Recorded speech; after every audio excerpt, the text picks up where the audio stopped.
It gives me great pleasure now to introduce the person sitting beside me. This is Senator Dick Claes, leader of the Flemish Christian Democrat group in the Belgian Senate. Over to you, Dick. Thank you.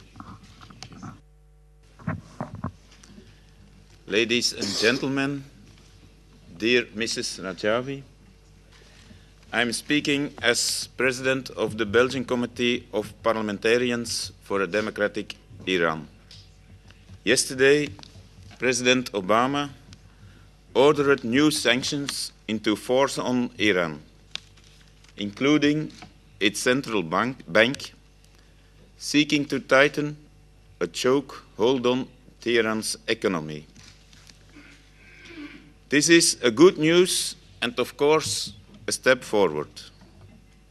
But we cannot go on leaving the biggest mistake of the West uncorrected and pinning hopes on sanctions to bring about a change in Iran. The biggest mistake is that the only hope of the Iranian people for democracy, which is Ashraf and the PMOI, are still in the US blacklist. Unless we correct this big mistake, no sanctions will ever bring about a change because we are sending the wrong signals to the fascist rulers of Iran.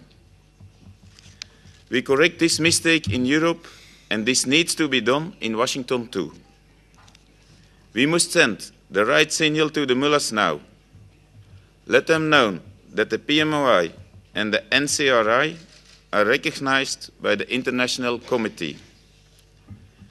Then we will see that this is the hardest blow on them, much harder than sanctions. Now going back to the case of the Ashraf residents and plans to transfer them to Camp Liberty.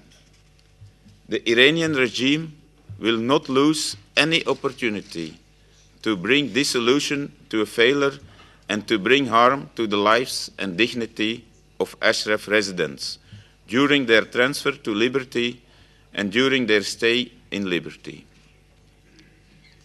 It will use any means to impose pressure on the residents to force them to surrender. It will use all types of lies and deceptive measures to damage their dignity. We are certain that the regime will not spare anything to reach these goals.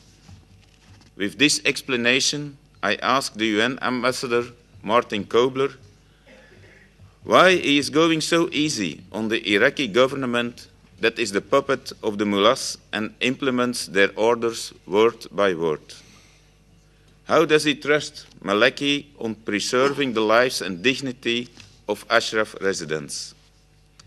I give Ashraf residents the right to be seriously worried. There is no trust in the Iraqi government. You, Mr. Kobler, can do one thing.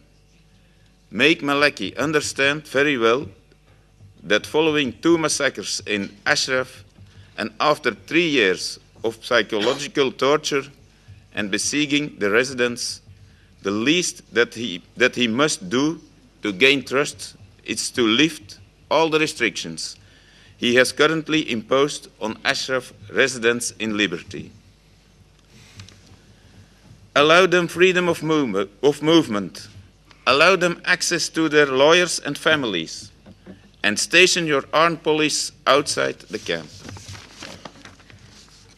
None of these, of course, will be welcomed by the mullahs, and implementing such measures will naturally be hard for Iraq. But the time has come for the international community to clearly observe the choice the Iraqi government will make. And you, Mr. Kobler, are the one you should make Maliki face the decision and make the choice. I believe Mrs. Rajavi and the leadership of Ashraf have been extremely cooperative and have made many concessions. The UN and the USA must be thankful to the people of Ashraf. They are not ordinary refugees. They are the best children of Iran. They are the best hopes of the Iranian people. We all, as elected politicians, have to act as the conscience of our people in Europe. We must call on our governments, including my own government here in Belgium, to accept these refugees, especially the critically ill and wounded. This is the least we can do.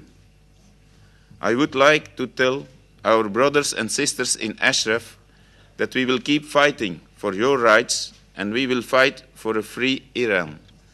And we hope and believe we will have Mrs. Rajavi in a free and democratic Tehran in near future. Thank you.